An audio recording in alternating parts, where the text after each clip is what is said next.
సాయిరామ్.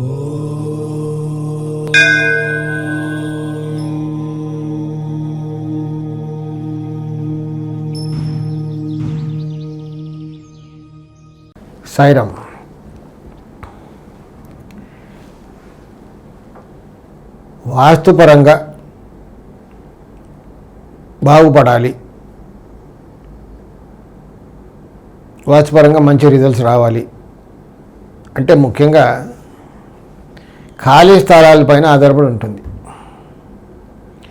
ప్రతి ఇంటికి కూడా ప్రతి స్థలంలో ఏదైనా కట్టడం కట్టుకున్నప్పుడు చుట్టూ కూడా ఖాళీ స్థలాలు వదులుతాం.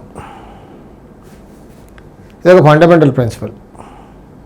అందరికీ తెలుసు, ఉత్తరంలో ఖాళీ స్థలం దక్షిణం కంటే ఎక్కువ ఉండాలి, తూర్పులో ఖాళీ స్థలం పశ్చిమం కంటే ఎక్కువ ఉండాలి అన్న ఫండమెంటల్ ప్రిన్సిపల్ అందరికీ తెలుసు. కానీ ఎంత ఖాళీ స్థలం ఉండాలి తూర్పులో అంటే ఎంత ఎక్కువ ఖాళీ స్థలం ఉండాలి పశ్చిమం కంటే, అలాగే ఉత్తరంలో దక్షిణం కంటే ఎంత ఖాళీ స్థలం ఉండాలి, ఎంత ఖాళీ స్థలం వదిలితే ఆ స్థలాన్ని కొలతను బట్టి ఎంత ఖాళీ స్థలం వదిలితే మంచి రిజల్ట్స్ ఉంటాయి అనేది ఒక చిన్న మ్యాథమెటికల్ క్యాల్కులేషన్ పైన ఆధారపడి ఉంటుంది. అది అంత ఖాళీ స్థలం వదిలిపెట్టి కట్టుకుంటేనే మంచి రిజల్ట్స్ ఉంటాయి. సరే, కొంతమంది అంత ఖాళీ స్థలం వదిలి కట్టుకుంటున్నారు వాస్తు కాన్షియస్తో.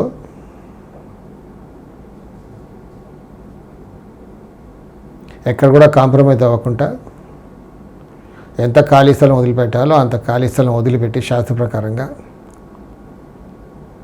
ఇల్లు కట్టుకుంటున్నారు. లోపలంతా కూడా వాస్తుపరంగా, కానీ రిజల్ట్ రావట్లేదు అని బాధపడుతున్నారు. మళ్ళీ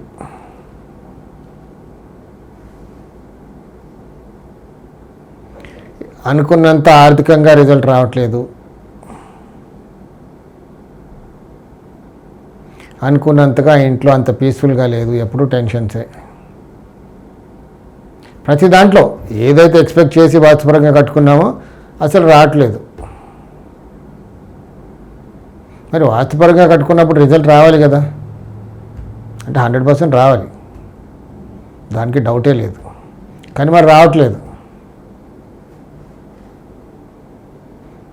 ఎందుకు రావట్లేదు అంటే దాన్ని చాలామంది తీసుకెళ్తుంటారు కాబట్టి అక్కడికి వెళ్ళి చూడగానే అర్థమైపోద్ది ఎందుకు రావట్లేదు. ఖాళీ స్థలం చాలా వదిలిపెట్టి కట్టాం, ఉత్తరంలో ఖాళీ స్థలం వదిలాం, కానీ ఫస్ట్ ఫ్లోర్ కట్టుకునేప్పుడు మొత్తం రూఫ్ వేసుకున్నాం. ఏదో కాస్త ఒక 3 అడుగులు ఖాళీ స్థలం వదిలిపెట్టి, అంటే ఆకాశానికి ఓపెన్గా కాంపౌండ్కి ఉత్తరం కూడా కానుకోకుండా కొంచెం వదిలేసి రూఫ్ వేసుకున్నాం. కింద చూస్తే గ్రౌండ్ ఫ్లోర్ చూస్తే 10 ఫీట్ ఖాళీ స్థలం ఉంది.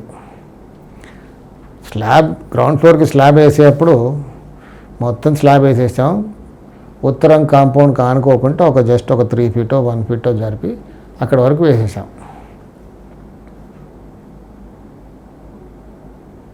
ఇదంతా కూడా దీనివల్ల ఉత్తరం అంతా కూడా దోషపూరితం అయిపోతుంది.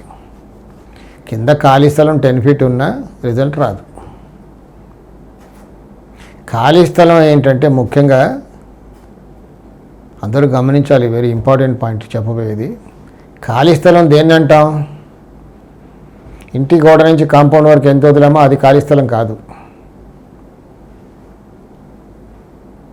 టెక్నికల్గా మనం ఖాళీ స్థలం అని అనుకుంటున్నాం, కానీ వాస్తుశాస్త్ర ప్రకారంగా అది ఖాళీ స్థలం కాదు. ఖాళీ స్థలం దేన్ని అంటాం వాస్తు ప్రకారంగా? ఆకాశానికి ఎంతైతే ఖాళీ స్థలం ఓపెన్గా ఉందో అదే ఖాళీ స్థలం కింద కన్సిడర్ చేయాలి. సో 10 ఫీట్ ఖాళీ స్థలం ఉంది ఇంటి గోడ నుంచి ఉత్తరం కాంపౌండ్ వరకు, కానీ పైన రూఫ్ వేసేసాము 7 ఫీటు, 3 ఫీటే ఓపెన్ ఉంది అక్కడ. పశ్చిమంలో మనం 4 ఫీట్ వదిలిపెట్టాం, ఉత్తరంలో 10 ఫీటు, పశ్చిమంలో 4 ఫీట్ వదిలిపెట్టాం, అంటే దక్షిణంలో 4 ఫీట్ వదిలిపెట్టాం, అంటే ఉత్తరం కంటే దక్షిణంలో తక్కువ ఉంది. కానీ రూఫ్ ఎక్కడి వరకు వేసాం? 7 ఫీట్ వేసాం. సో ఉత్తరంలో ఖాళీ స్థలం ఆకాశానికి ఓపెన్గా ఎంతకు ఉంది? అక్కడ 3 ఫీటే. దక్షిణంలో ఖాళీ స్థలం ఎంత ఉంది? 4 ఫీటు. మొత్తం 4 ఫీట్ అంతా కూడా ఆకాశానికి ఓపెన్గా ఉంది. కాబట్టి అక్కడ ఉత్తరం దోషపూరితం అవుతుంది. ఎప్పుడైనా గుర్తుపెట్టుకోండి, ఖాళీ స్థలం దేన్ని అయితే మనం దేన్ని అంటాం వాస్తు ప్రకారంగా, తూర్పులో అయినా ఉత్తరంలో అయినా ఎంతైతే మనం ఆకాశానికి ఓపెన్గా వదిలామో ఖాళీ స్థలం, అది మాత్రమే ఖాళీ స్థలం కింద కన్సిడర్ అవుతుంది. దానిపైనే మొత్తం అంత రిజల్ట్ కూడా ఆధారపడి ఉంటుంది.